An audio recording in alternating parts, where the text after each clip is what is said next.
back to the unbiased room.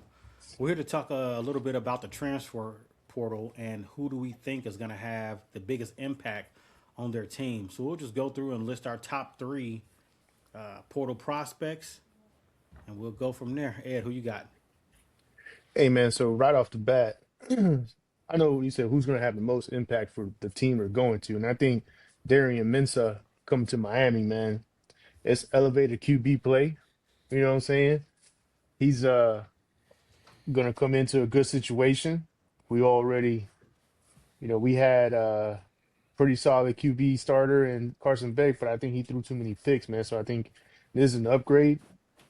Uh, let's see who else.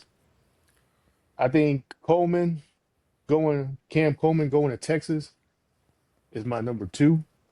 He's gonna give Arch, man, I think that's what he needed last year, some more firepower to throw to. And I think he's gonna be one of those that brings it.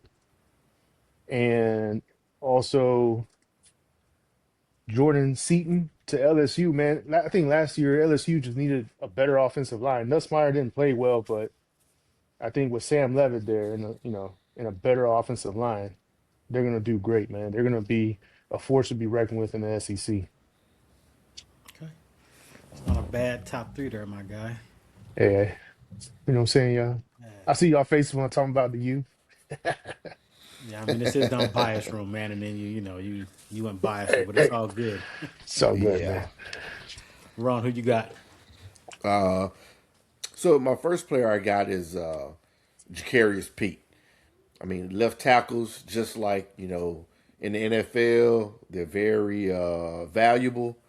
He's coming from North Carolina State, going to South Carolina, who their line last year was not good, right? So Atrocious. he's gonna help go up there and shore up that offensive line.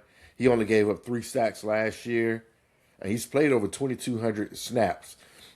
So very valuable, right? I think he was listed as the second best uh, offensive lineman in the portal behind Seton.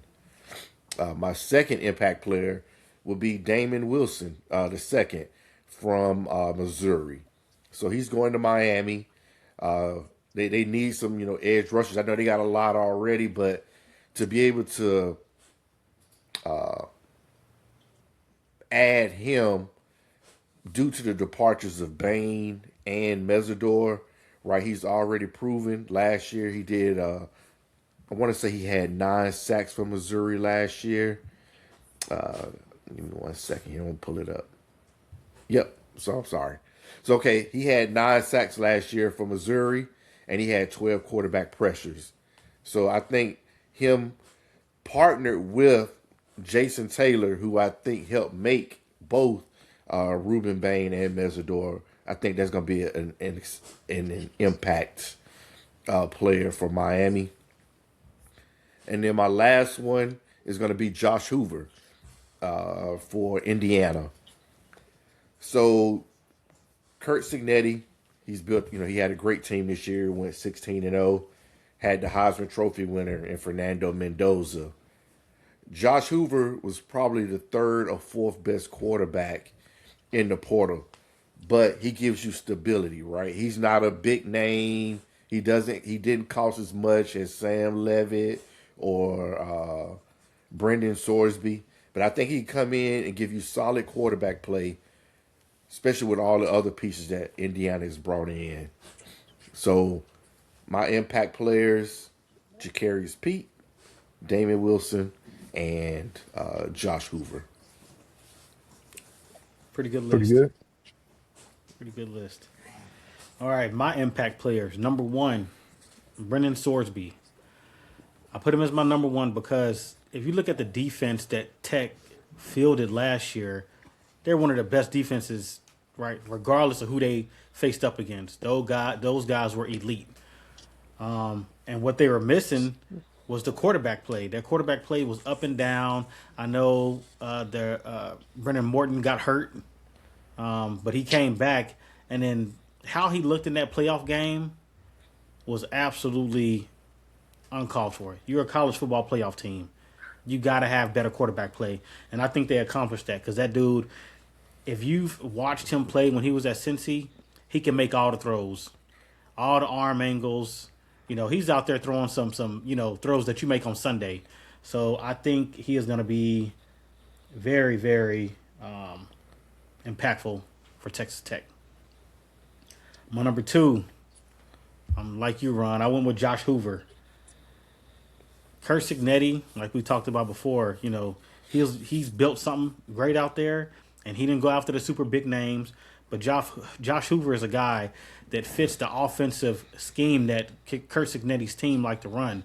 There are a lot of RPO, like they did with Mendoza. He's an RPO quarterback, and I think he's going to fit seamlessly right into that system. Number 3, I went with Cam Coleman. Again, to some of the reasons that Ed alluded to. We had good receivers last year, but we didn't have a downfield 50-50 contested catch guy. And we get that in Cam Coleman. And I think that's going to help Arch a lot. It's going to, it'll take some pressure off Ryan Wingo, right? Because, he's getting triple coverage downfield. Now you got to make safeties have to make a decision, right? We'll see what happens. But those are my 3 impact players.